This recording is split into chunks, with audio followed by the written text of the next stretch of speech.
ஏல கைஸ், நான் தான் அவங்க எம்எஸ் ஃபிஷ் ஃபார்ம் பேசுகிறேன். நீ என்ன பார்க்க போகிறேன்னா, 1 மந்த்தாக நம்ம வீடியோவே போடல, அதை பற்றி தான் பார்க்க போகிறோம். என்னத்துக்கு நம்ம வீடியோ போடணும் பார்த்தீங்கன்னா, நம்ம வீடியோ போட்டாலும் நீங்கள் சப்ஸ்கிரைப் பண்ண மாட்டேறீங்க, லைக் பண்ண மாட்டேறீங்க. அதுதான் எனக்கு ரொம்ப மோட்டிவேஷனாக இருக்கணும். நீங்கள் அதுவே பண்ண மாட்டேறீங்களா கைஸ்? சரி, நாம் இனிமேட்டு தினமும் வீடியோ போடுவோம்.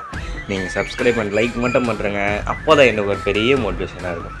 சரி, நீ என்னடா பார்க்க போகிறோம் அப்படின்னு பார்த்தீங்கன்னா, நம்ம ஃபார்மை வந்து பார்த்திங்கன்னா நம்ம எல்லாமே சேஞ்ச் பண்ணியிருந்தோம்ல, நம்ம கடைசியாக சேஞ்ச் பண்ணி விட்டது அப்படியே தான் இருக்குது. நம்ம வேறு எதுவும் மாற்றமே பண்ணல. பாருங்கள், அப்படியே அதே குட்டிங்க வளர்ந்துருக்குதே தவிர இது எல்லாத்துலேயும் குட்டிஸ் இருக்குது.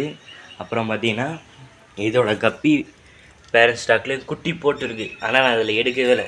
உங்களுக்கு குட்டி கூட காமிக்கிறேன். இந்த போது பாருங்கள், ஒன்றும் கூட அது அடியில் குட்டி இருக்குது. உன்னை எடுக்கலை, எடுக்கிறதுக்கு டைம் இருக்குது. அந்த இன்ட்ரெஸ்ட்டு சுத்தமாக போயிடுச்சு. நீங்கள் அப்புறம் பாருங்களேன், ஒயிட் டெக்ஸ்ட்டில் குட்டிங்களாம் பாருங்கள் எந்த அளவுக்கு சூப்பராக வளர்ந்துருச்சுன்னு. இதுக்கு தனியாக ஒரு ஃப்ரிட்ஜ் பாக்ஸ் செட்டப் பண்ணி விட்டேன். இன்ட்ரெஸ்ட் பற்றின்னு சொன்ன பார்த்தீங்கன்னா, இது ஒரு 2 வாரம் ஆகுது. க்ளீனும் பண்ணல, ஃபிஷ்ஷும் ஓடல. அடுத்த காமிக்கிற மாதிரி இதுலேயும் பாருங்கள், அப்படியே தான் இருக்குது. நம்ம இனிமேட்டு தினமும் கண்டென்ட் போடுவோம். நீங்கள் சப்ஸ்கிரைபு லைக் மட்டும் பண்ணிட்டு பாருங்கள், அது பெரிய மோட்டிவேஷனாக இருக்கும். Bye guys.